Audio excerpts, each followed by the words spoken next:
আল্লাহ তাআলা সবচেয়ে বেশি খুশি হন, সবচেয়ে বেশি খুশি হয়। আসাদ্দু ফারাহান, সবচেয়ে বেশি খুশি হয় নবী বলছেন বিতাওবাতি আবদিহি, তার বান্দা যখন তওবা করে। হুজুর যখন বলতেছিলেন আমারও দিল ছুঁয়ে গেছে।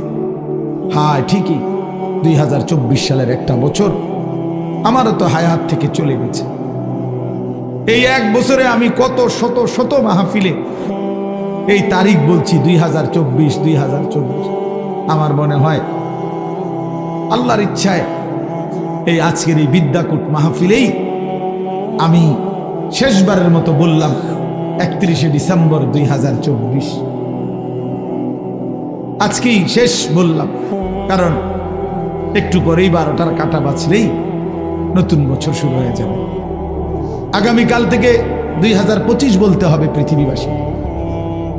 তাহলে এই জন্য বাপ, প্রিয় ভাই, হুজুরের কথার থেকে আমি আবারও বললাম, আমার হযরত এটা অনুরোধ করলেন, নওজোয়ান সাথীরা, কোন রকমের অসভ্যতা, অশ্লীলতা, বেহায়াপনার কোনো অনুমতি নাই।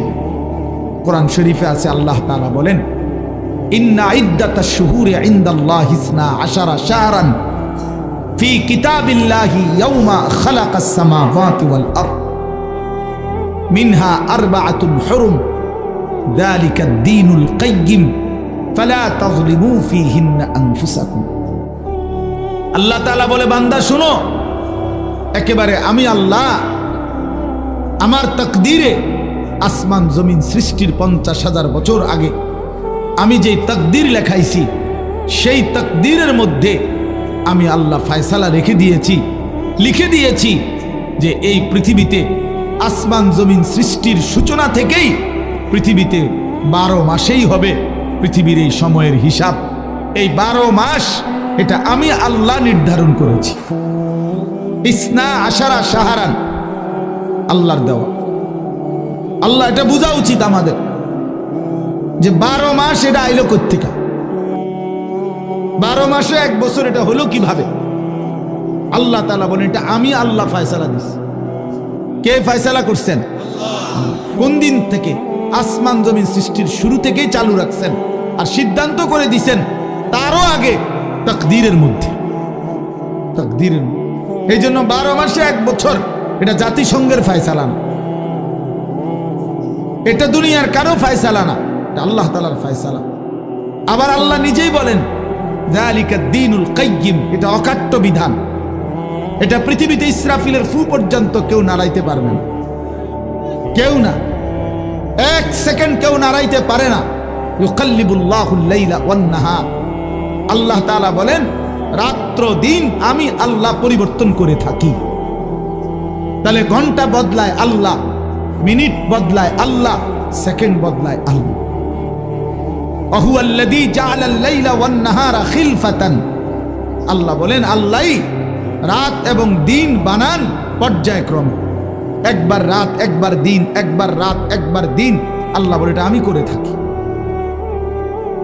আল্লাহ বলে এটা আমি করে থাকি। বান্দা, আজকের এই 31শে ডিসেম্বরের রাতটাকে টেনে লম্বা করে আমি যদি কিয়ামত পর্যন্ত রাত বানিয়ে রাখি, কারো ক্ষমতা নাই আমি আল্লাহকে বাদ দিয়ে আগামীকালকের ভোর এনে দিবে, নতুন আলো এনে দিবে, এমন কোনো ক্ষমতা কারো নাই। আছে কি ভাইয়া? কুল আরাআইতুম ইন জাআলাল্লাহু আলাইকুমুল লাইলা সারমাদান ইলা ইয়াউমিল কিয়ামাহ মান ইলাহুন গায়রুল্লাহ ইয়াতিকুম বিদিয়াইন। সরাসরি কোরআনের আয়াত। আল্লাহ বলে, বান্দা বলো না, আমি যদি আজকের রাতকে টেনে লম্বা করে সারমাদান ইলা ইয়াউমিল কিয়ামাহ, কিয়ামত দিবস পর্যন্ত দীর্ঘ করে রাখি, রাত বানিয়ে রাখি, মান ইলাহুন গায়রুল্লাহ, আমি আল্লাহকে বাদ দিয়ে কে আছে তোমার? ইয়াতিকুম বিদিয়াইন, যে আগামী কালকের আলো এনে দিবে, ভোর এনে দিবে, কে আছে কেউ? তাহলে আজকের রাত তো আগামী কালকে পরিবর্তন করবে মহান আল্লাহ। তো সেই আল্লাহর নাফরমানি করা, সেই আল্লাহর অবাধ্যতা করা, এটা কিভাবে একজন বিবেকবান, সুস্থ, স্বাভাবিক, কমপক্ষে শেষ 1 ফোঁটা ইমানের রক্ত আছে যার শরীরে, এক পবিত্র মায়ের বুকের দুধ খাইছে যেই মুসলমানের বাচ্চা, সে কিভাবে আল্লাহর দেওয়া রাতে, আল্লাহর দেওয়া দিনে, আল্লাহর দেওয়া বছর, আল্লাহর দেওয়া মাস, আল্লাহর দেওয়া প্রতি সেকেন্ডে সে আল্লাহকে বৃদ্ধাঙ্গুলি দেখায়া আল্লাহর নাফরমানির মাধ্যমে কিভাবে উদযাপন করতে পারে, এটা তো কোনো বিবেকবান ইমানদারের কাজ হইতে পারে না, কোনোভাবেই না, কোনোভাবেই না।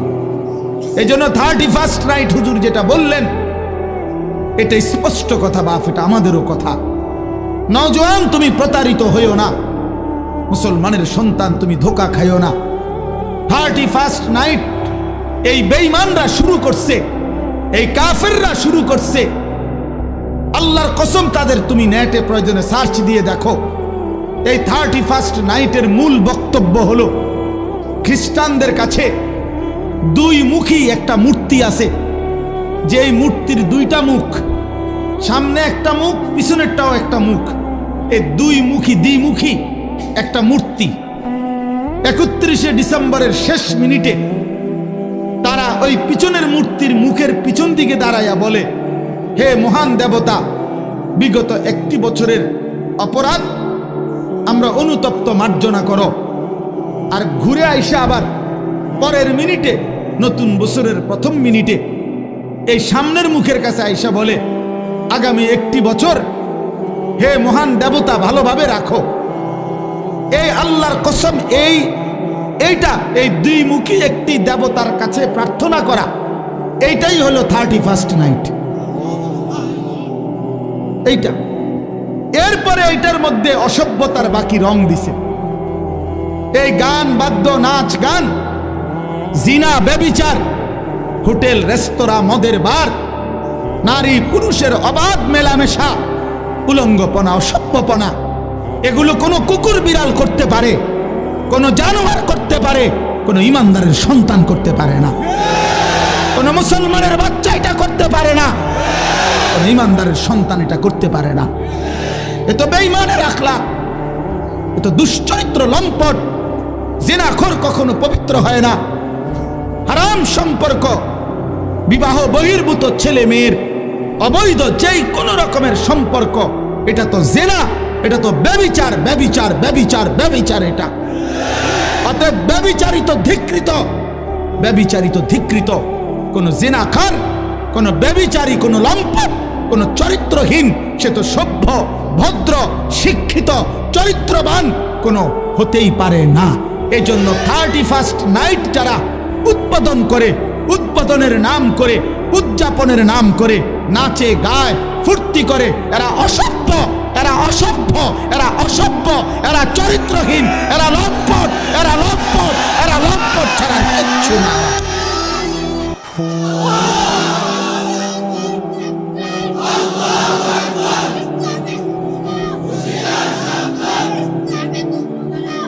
অতএব আমি অনুরোধ করি যুবক, আমার সাফ কথা,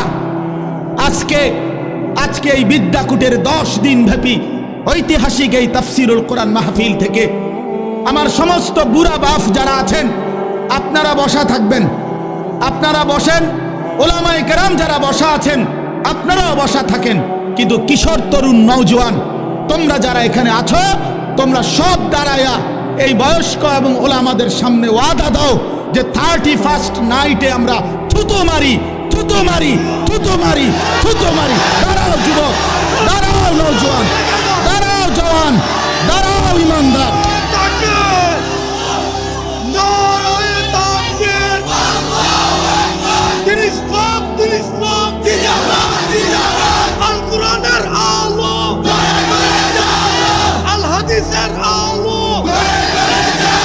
বলেন যে 31st নাইটে থুতো মারি, থুতো মারি, বলো থুতো মারি, থুতো মারি।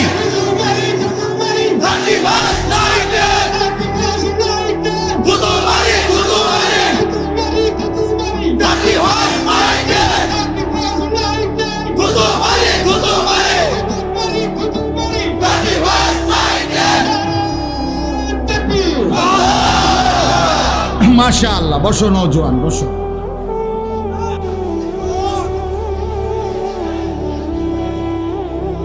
ইনশাআল্লাহ। আগামীর নওজোয়ান তোমরা, আগামীর ইসলাম তোমাদের হাতে ইনশাআল্লাহ। আগামীর কালেমার পতাকা উড়বে তোমাদের হাতে ইনশাআল্লাহ।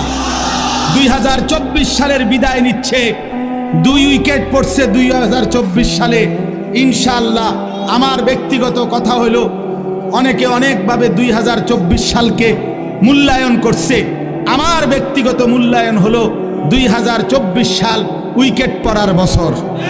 এবছর প্রথম উইকেট পড়ছে 5ই আগস্টের জালেমের পলায়নের মাধ্যমে। এই বছর দ্বিতীয় উইকেট পড়ছে 8ই ডিসেম্বর সিরিয়ার আরেক জালেম বাশার আল আসাদের পতনের মাধ্যমে। অতএব 5ই আগস্টে 1 উইকেট পড়ছে, 8ই ডিসেম্বর আরেক উইকেট পড়ছে। এই জন্য এই বছর বোলিং ভালো হয়েছে, কড়া বোলিং হয়েছে। 24 সাল উইকেট পড়ছে ভালো, ইনশাআল্লাহ আগামীতে আরো উইকেট পড়বে। আগামীর উইকেট ইসরায়েলের ওই কুত্তা প্রধানমন্ত্রী নেতানিয়াহুর উইকেট। ইনশাআল্লাহ ওই উইকেটটাও পড়ে যাবে ইনশাআল্লাহ। ফিলিস্তিনের বিজয় হবে ইনশাআল্লাহ, কালেমার বিজয় হবে ইনশাআল্লাহ। এত রক্ত, এত শাহাদাত, এত খুন, মুমিনের এত রক্তের বিনিময় মহান আল্লাহ দেবে। আল্লাহ আছে, এখনো আছে। যে মালিক 5ই আগস্টের জালেমকে পলায়ন করতে বাধ্য করেছে, 8ই ডিসেম্বরের জালেমকে পলায়ন করতে বাধ্য করেছে, সেই মালিক ইসরায়েলের কুত্তাকেও পলায়ন করতে দেবে ইনশাআল্লাহ। গুজরাটের কসাই ইমানদার মুসলমানকে ইন্ডিয়ার জমিনে গুজরাটে হত্যাকারী যেই জালেম, সেই নরেন্দ্র মোদীর উইকেটটাও পড়ে যাবে ইনশাআল্লাহ। ইনশাআল্লাহ মনে রাখো, অচিরেই যুবক মনে রাখো, বাংলাদেশের গলিতে গলিতে, রাস্তার মোড়ে মোড়ে, বাজারে মার্কেটে, জেলা উপজেলা, গ্রামে গঞ্জে মাদ্রাসা গড়ে উঠছে। মুসলমানের সন্তান দলে দলে আল্লাহর কোরআন পড়তেছে, হাফেজে কোরআন হইতেছে। সমাজের দিন মজুর একেবারে খেতে খামারে কাজ করে, তারাও তাদের সন্তানকে হাফেজ বানাচ্ছে। সমাজের একেবারে উচ্চ পদস্থ ব্যক্তি যারা, তারাও তাদের সন্তানকে কোরআনের হাফেজ বানাচ্ছে। এটাই প্রমাণ করে আগামীর পৃথিবী ইসলামের পৃথিবী ইনশাআল্লাহ, আগামীর পৃথিবী কোরআনের পৃথিবী ইনশাআল্লাহ। অতএব 130 কোটি ভারতীয় বেঈমান আমাদেরকে চোখ রাঙ্গাইলে আমরা এক বিন্দুও ভয় পাই না। 130 কোটি ইন্ডিয়ার বেঈমানকে আমরা গণাত ধরি না, গণায় ধরি না। আমগরে আলু দিবে না, আটা দিবে না, পেঁয়াজ দিবে না। আলু, পাটা, আটা, পেঁয়াজ তার আব্বার। মোদি তোর আব্বার এগুলো বলে। মাশাআল্লাহ, মাশাআল্লাহ। অতএব এটা কারো বাপের না, তাদের আলু, আটা, পেঁয়াজ এগুলো মোদির বাপের বলে, ভারতের আব্বার এগুলো। তোদেরকে বেটা 130 কোটি বেঈমানকে যিনি প্রতিদিন চাল, ডাল, আলু, পেঁয়াজ, ভাত, মাছ খাওয়ায়, তিনি তো আমার আল্লাহ বেটা। আরে আমার আল্লাহ, আমি আজকে যারে এশার নামাজে সেজদা দিছি তিনি তোরে খাওয়ায়। আমি আজকে যারে মাগরিবে সেজদা দিছি তিনি তোরে খাওয়ায়। আমি আজকে যারে আসরের নামাজে সেজদা দিছি তিনি তোদেরকে খাওয়ায়। আমি যারে জোহরে সেজদা দিছি তিনি তোদেরকে খাওয়ায়। আমি ফজরে যারে সেজদা দিছি তিনি তোদেরকে খাওয়ায়। বেঈমান, আমার আল্লাহ তোরে খাওয়ায়, তুই আমারে ধমক দেস কেন? কথা বলেন না কেন? ওরা আঙ্গ ইমানদারকে ধমক দেয়, মন্ডাসে অঙ্গে কন্যা বেড়া পাগলামি করো। হ্যাঁ, মাটি ছোট হইতে পারে, মাতৃভূমি ছোট হইতে পারে, 56,000 বর্গ মাইলের লাল সবুজের ওই পতাকার মাঝখানের যে লাল, এটা রং না, এটা শহীদের খুন। অতএব রক্তের বিনিময়ে আজাদি, খুনের বিনিময়ে স্বাধীনতা। কি তামাশা! এদেশ, এই জাতি, এই মাতৃভূমির সন্তানরা যে রক্ত দিতে জানে, এটা তো আমাদের মানচিত্রেই আছে, আছে না? আমাদের এই লাল সবুজের পতাকার লাল, এটা তো শহীদের খুন। অতএব কোনো পরোয়া করার কিছু ইনশাআল্লাহ। যুবক মনে রাখো, আরে আনিস কোনোদিন হয়তো থাকবে না, মাওলানা মিজান থাকবে না, ওলামায়ে কেরাম আমরা হয়তো থাকবো না, কিন্তু আগামীর পৃথিবী দেখবে ইনশাআল্লাহ দিল্লির লাল কেল্লাতে কালেমার পতাকা উড়বে ইনশাআল্লাহ। ইনশাআল্লাহ, মনে রাখো ইনশাআল্লাহ, কোনো অসুবিধা নেই। আমরা শহীদ হইলে কোনো সমস্যা নাই। বাংলাদেশে কোনো ষড়যন্ত্র বাস্তবায়ন হবে না। ইসকনের গুন্ডা সন্ত্রাসীদের ষড়যন্ত্র বাংলাদেশে বাস্তবায়ন হবে না। সাদের গুন্ডা, সাদের সন্ত্রাসী এই বাহিনীর দ্বারাও এদেশে দাওয়াত তাবলীগের মধ্যে যারা যেই গুন্ডারা ঢুকছে, যেই গুন্ডারা সাদের নাম ধরে ওই ভণ্ড প্রতারক মুনাফিক তার গুন্ডা সন্ত্রাসীরাও এদেশে টিকবে না ইনশাআল্লাহ। দিল্লির সাদ জানে না এটা বাংলাদেশ, এটা বাংলাদেশ, এটা দিল্লি না, সে জানে না এটা। অতএব এদেশের লক্ষ লক্ষ ওলামায়ে কেরাম, তাওহীদি জনতা, ইমানদারের কলিজায় খুন দিয়েছে। টঙ্গীর বিশ্ব ইজতেমার পবিত্র জমিনকে রক্তে ভাসাইছে যারা, ওরা গুন্ডা, ওরা সন্ত্রাসী, সাদ ভণ্ড। বলো সাদ ভণ্ড, সাদ ভণ্ড, সাদ ভণ্ড। অতএব সাদের কোনো কার্যক্রম, তার অনুসারীদের কোনো কার্যক্রম বাংলাদেশে হতে দেওয়া হবে না। এদেশ শাহজালালের, শাহপরানের, এদেশ উলামায়ে কেরামের, এদেশ হাটহাজারীর আল্লামা শাহ আহমদ শফি রহমতুল্লাহ আলাইহির নাফরমান এখন হেফাজতে ইসলাম চিনে না, আল্লামা মামুনুল হক চিনে না, আমাদের উলামায়ে কেরামকে চিনে না, মামুনুল হক তার বাপ মামুনুল হককে চিনে না, হেফাজতে ইসলামকে চিনে না। আরে বেটা বেঈমান, এখনো 2013 সালের 5ই মের রক্তের গ্রান শাপলা চত্বরে গিয়া নাক লাগাও, রক্তের গ্রান পাইবা। ওলামায়ে কেরামের পবিত্র তাজা খুনের রক্তের গ্রান লাগবে। এখনো রক্ত শুকায় নাই শাপলা চত্বরে। ওরা মুসলিম লেবাসধারী। আরে কোনো কাফেরে মারলে মুসলমান মেনে নিতাম যে নেতানিয়াহু মারছে, মুদিয়ে মারছে, ট্রাম্পে মারছে, মনটারে বুঝাইতাম। মুসলিম পরিচয়ধারী সারা দিন মিয়া, সারাটা দিন ইজতেমার মাঠে কাজ করছে যেই মানুষগুলো, এই লক্ষ লক্ষ সারা পৃথিবীর ইমানদারদের জন্য মাঠ তৈরি করে 5 ওয়াক্ত নামাজ পড়ে রাত্রি গভীরে যে মানুষগুলো একটু ঘুমাইছে, ঘুমন্ত ইমানদার মুসলমানকে মুসলিম পরিচয়ধারী কোনো ব্যক্তি কিভাবে হত্যা করতে, কিভাবে রক্ত ঝরাইতে? আরে সাদ তুই কি করলি? ওয়াসিফ তুই কি করলি? করলি কি করলি? তুই ইমানদারের রক্ত ঝরাইলি কেমনে? মুসলমানের রক্ত ঝরাইলা কেমনে? যে হাফেজ সাহেব তালেবে ইলমদেরকে আল্লাহর কোরআন পড়ায়, ওই হাফেজ সাহেব তো কোরআনের পৃষ্ঠা উল্টায় আঙ্গুল দিয়া, এমন পবিত্র হাফেজ সাহেবের আঙ্গুল কাইটা ফেলে দিছে। এই জন্য আপনারাও সতর্ক থাকবেন, এই ভণ্ড সাদের কোনো অনুসারী যেন নবীনগরের জমিনে না থাকে। সাবধান মুসলমান, কোন ষড়যন্ত্রকারী বাংলাদেশে তার ষড়যন্ত্র বাস্তবায়ন করতে পারবে না ইনশাআল্লাহ। আল্লাহ তাআলা আমাদেরকে তৌফিক দান করেন। এই যে যুবকদের এই আশা, ইনশাআল্লাহ আপনাদের এই ব্যাপক উপস্থিতি প্রমাণ করে আল্লাহর কোরআনের জন্য এই জাতি প্রস্তুত আছে ইনশাআল্লাহ, দ্বীনের জন্য প্রস্তুত আছে ইনশাআল্লাহ। আল্লাহ তাআলা উলামায়ে কেরামের আহ্বানে আল্লাহর দ্বীনের জন্য আপনারা লড়বেন তো ইনশাআল্লাহ? হাত তুলে বলেন ইনশাআল্লাহ। লড়বেন তো ইনশাআল্লাহ? উলামায়ে কেরামের তত্ত্বাবধানে থাকবেন তো ইনশাআল্লাহ?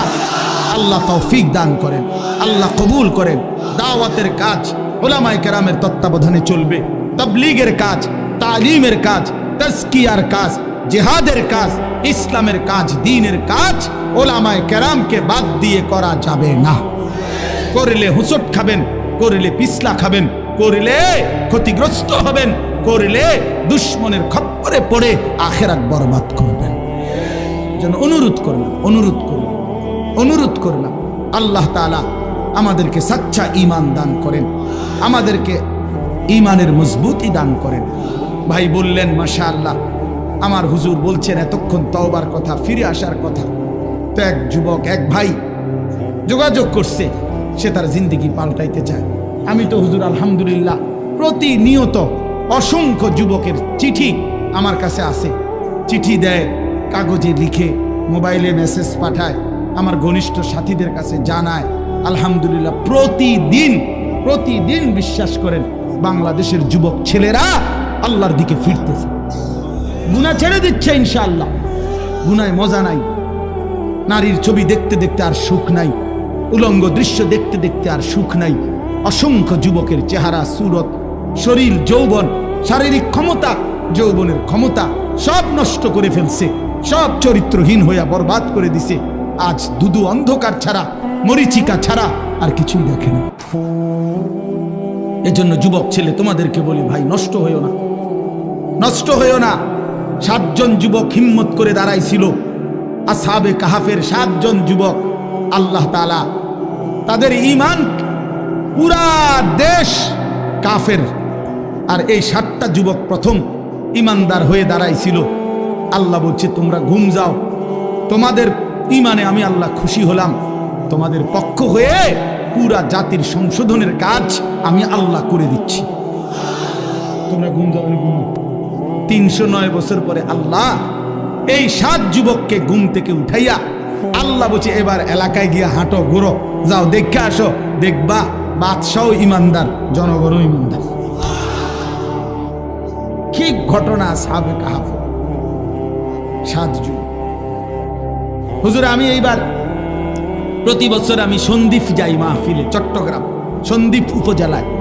এই সন্দ্বীপে বঙ্গোপসাগর পার হইয়া যাইতে হয় স্পিড বোটে, অনেক মানে ভয়ের এই জায়গাটা পার হওয়া অনেক দূর। তো প্রতি বছরই আমরা যাওয়ার চেষ্টা করি, বাংলাদেশের সব ওলামায়ে কেরাম যায় সন্দ্বীপে। বড় বড় বুজুর্গ, আমাদের শায়েখে সন্দ্বীপি ইদ্রিস সন্দ্বীপি রাহমাতুল্লাহর মতো মহান বুজুর্গ সন্দ্বীপের। তো এই বছর গত বছর 2023 সালের অক্টোবর নভেম্বর মাসে এই একটা কারগুজারি শুনেন। অক্টোবর নভেম্বর মাসে 4টা কলেজের ছেলে, ওরা আপনার প্রতিদিন ফজরের নামাজ জামাতে পড়ে, তো পইরা সাগরের পারে হাঁটে। একদিন তারা গত বছর নিজেদের মধ্যে বলতেছে, যাচ্ছা আমরা যে প্রতিদিন ফজর পড়ি, হাঁটি, তো আমরা একটা কাজ করি, চলো না হাইটা আমরা এই সকাল টাইমটা আমাদের বন্ধুদেরকে ফজরের নামাজের জন্য উঠাই, ফজর ক্যাম্পেইন, ফজরের জন্য গণসংযোগ করি, চলো। এই কথা নিয়ত করে 4 বন্ধু কি করবে, কার কাছে যাবে, একটা খসড়া পরিকল্পনার জন্য একটা কাগজ খুঁজছে, আর যে লেখি আমরা লোক কখনই কাগজ নাই তাদের, এই মুহূর্তের লগ সাথে কাগজ ছিল না। তো এই ছেলেটা বলতেছে, কয় হুজুর সিগারেটের একটা প্যাকেট সাগরের পার থেকে খুঁজে নিছি, নিয়ে সিগারেটের প্যাকেটের ওই ভিতরের অংশটা সাদা না, এইটা বইয়ে লেখছি, লেখা ঠিক করে আমরা কোথায় কোথায় যাব, কেমনে কেমনে করব, এই শুরু করলাম কাজ, ফজর ক্যাম্পেইন, মানে ফজরের জন্য গণসংযোগ করা। এরপরে আলহামদুলিল্লাহ দেখেন এই বছর 19শে নভেম্বর আমি এরকম এটার মতো হবে, আরো বড় হবে প্যান্ডেল, ওই সন্দ্বীপের সবচেয়ে বড় মাদ্রাসা, যিনি পুরা সন্দ্বীপ উপজেলা ইত্তেহাদুল ওলামার সভাপতি, মুরব্বী হুজুরের মাদ্রাসার মাহফিল, ওরা আমারে বলছে আগে যে হুজুর রাত্রে যেখানে মাহফিল হবে সেখানে ফজরের পরে ওই প্যান্ডেলে আমাদের মাহফিল, মানে ওদের আলাদা। আমি ঠিক আছে, আমি যেহেতু রাতে থাকবো তোমাকে ফজরের পরে অসুবিধা নাই, আমি আসি। সকালবেলা ফজরের নামাজের পরে এরা আসতে শুরু করছে, পোলাপাই মনে আধা ঘন্টার ভিতরে পুরাটা মাঠ পূর্ণ হয়ে গেছে, সব কিশোর তরুণ যুবক। আল্লাহর কসম দাঁড়াইয়া ওরা, এই ছেলে বলতেছে হুজুর আমাদের এই 1 বছরের মেহনতে আমরা এই 4-5 জন যুবক শুরু করছিলাম ফজরের জন্য ডাকা, আল্লাহর দয়া 1 বছরে 4,500 ছেলে লিস্টি করা আমাদের প্রতিদিন ফজরের নামাজ জামাতে। কি করতে পারে যুবক? যুবক চাইলে এই সমাজের প্রত্যেকের হাতে হাতে মদের বোতলও তুলে দিতে পারে, যুবক চাইলে প্রত্যেকের হাতে হাতে নামাজের মুসল্লাও তুলে দিতে পারে। যুবককে আল্লাহ শক্তি দিছেন, আল্লাহ তো শক্তি দিছেনই কাজ নেওয়ার জন্য, না তো শক্তি কেন দিলেন? আল্লাহ তাআলা যৌবন কালকে বলছেনই কুওয়াত, শক্তি। আল্লাহুল্লাযী খালাকাকুম মিন দুফিন, আল্লাহ বলছে তোমাদেরকে আমি সৃষ্টি করেছি দুফ, দুর্বল অবস্থায়, তার মানে শিশুকাল। সুম্মা জাআলা মিন বাদি দুফিন কুওয়াতান, অতঃপর সেই দুর্বলতার পরে আমি তোমাদেরকে দিলাম শক্তি, মানে যৌবন। সুম্মা জাআলা মিন বা'দি কুওয়াতিন দু'ফান ওয়া শাইবা, পুনরায় আবার সেই শক্তি থেকে আবার ফিরিয়ে দিলাম দুর্বলতা এবং বার্ধক্য। তাহলে বোঝা গেল শিশুকালও দুর্বল, বৃদ্ধকালও দুর্বল, তাহলে শক্তি কখন? আল্লাহ কোরআনে বলছে। এই জন্য অনেক নওজোয়ান, আমি তোমাদের জন্য দিল থেকে দোয়া করি বন্ধু, রাত এই গভীরে আমরা প্রত্যেকেই এই 10 দিন ব্যাপী ঐতিহাসিক এই তাফসীরুল কোরআন মাহফিলে তোমরা নিজেকে পরিবর্তনের সিদ্ধান্ত নাও। ঠকবা না ইনশাআল্লাহ। আল্লাহকে সেজদা দিয়ে কেউ ঠকে না, প্রিয় নবী সাল্লাল্লাহু আলাইহি সাল্লামকে অনুসরণ করে কেউ ঠকে না। আল্লাহ তাকে দামি বানায় দুনিয়াতেও আখিরাতেও। আখিরাতেও কোনো পাপী, কোনো চরিত্রহীন, কোনো লম্পট, কোনো দুশ্চরিত্র বন্ধু সে মানুষের কাছে ঘৃণিত হয়, ঘৃণিত হয়। তোমরা যারা 5 ওয়াক্ত নামাজ পড়ো না, তোমরা লজ্জিত ঘৃণিতই হবা ভাইয়া। আল্লাহ তাআলা আমাদের সন্তানদেরকে বুঝার তৌফিক দান করেন। আমি শুধু আয়াত পড়ছি, অল্প একটু বলি, তাইলেই আমার কথা শেষ। এই কোরআনুল কারীমের এই সূরার তরজমাটুকু বলি। 30 নম্বর পারা একটা ছোট্ট সূরা আমি পড়ছিলাম, 94 নম্বর সূরা। এটা আমার বলার উদ্দেশ্য আছে, এই পড়ার উদ্দেশ্যটা হইল এটার মধ্যে আমাদের প্রিয় নবী সাল্লাল্লাহু আলাইহি সাল্লামকে সরাসরি আল্লাহ তাআলা সম্বোধন করে নবীজি সাল্লাল্লাহু আলাইহি সাল্লামকে কিছু কথা বলেছেন এবং নবীজির মর্যাদা, সান্ত্বনা, ইজ্জত, আজমত আল্লাহ তাআলা তুলে ধরেছেন। এখানের মূল বিষয়টা হইল প্রিয় নবী সাল্লাল্লাহু আলাইহি সাল্লাম 40 বছর বয়সে তিনি যখন ইসলাম প্রচারের দায়িত্ব পেলেন, আল্লাহ বললেন মানুষকে আল্লাহর দিকে ফিরাবার, তখন একটা মিনিট শুধু চিন্তা করেন যে নবীজি সাল্লাল্লাহু আলাইহি সাল্লাম একটা মিনিট ভাবেন, শুধু 40 বছর বয়সে আল্লাহ পাক যখন ওনাকে দায়িত্ব দিলেন তখন তিনি কোন সমাজে দাঁড়াইলেন। 1 নম্বর কথা হলো আল্লাহ তাআলা তাকে যেই জিম্মাদারি দিলেন, এই দায়িত্ব পালনের জন্য এই মুহূর্তে তার সাথে একজন সহযোগিতাকারী কেউ নাই। প্রথম দিন কল্পনা করেন যে কেউ নাই, উনি একাই। আচ্ছা, 2 নাম্বার, সমাজের ডান দিক থেকে বাম দিকে, উত্তর দিক থেকে পূর্ব, দক্ষিণ দিকে, পূর্ব থেকে পশ্চিম দিকে, অর্থাৎ এই সমাজের নবীর সমাজটা একটা জায়গায় তাকাইলে কোথাও কোনো আলো নাই, কোথাও কি নাই, মানে এই আলো না। ইনসানিয়াত, মনুষ্যত্ব বলতে, মানবতা বলতে কিচ্ছু নেই। আল্লাহ চেনে না, আখিরাত চেনে না, ইবাদত বুঝে না, মৃত্যু কি জানে না, কবর কি বুঝে না, আখিরাত বলতে কিছুই জানে না। পৃথিবীর সমস্ত অপরাধ এক কথায় যা হইতে পারে তার সব কিছু তারা তখন করতেছে, ঠিক কি না? চুরি, ডাকাতি, জিনা, ব্যভিচার, মদ, জুয়া, সুদ, ঘুষ, ধর্ষণ, নির্যাতন, লুণ্ঠন, ছিনতাই, রাহাজানি, মূর্তি পূজা, শিরিক, কুফর, সব কিছু 16 আনা। এখন এই অবস্থায় একটি গোটা পৃথিবীর মানুষকে সংশোধনের জন্য একজন রাসূলকে দায়িত্ব দেওয়া হইল। উনি যদি 1 মিনিট চিন্তা করে, হায় আল্লাহ, কোন দিক দিয়ে শুরু করবো, কেমনে শুরু করবো, বুঝামু কেমনে, কারে কমু কিতা, যে এই পরিমাণ সদর বদর উনি বাইল করবো কেমনে, ঠিক না কথাটা? চিন্তা করলে কি পরিমাণ অন্ধকার।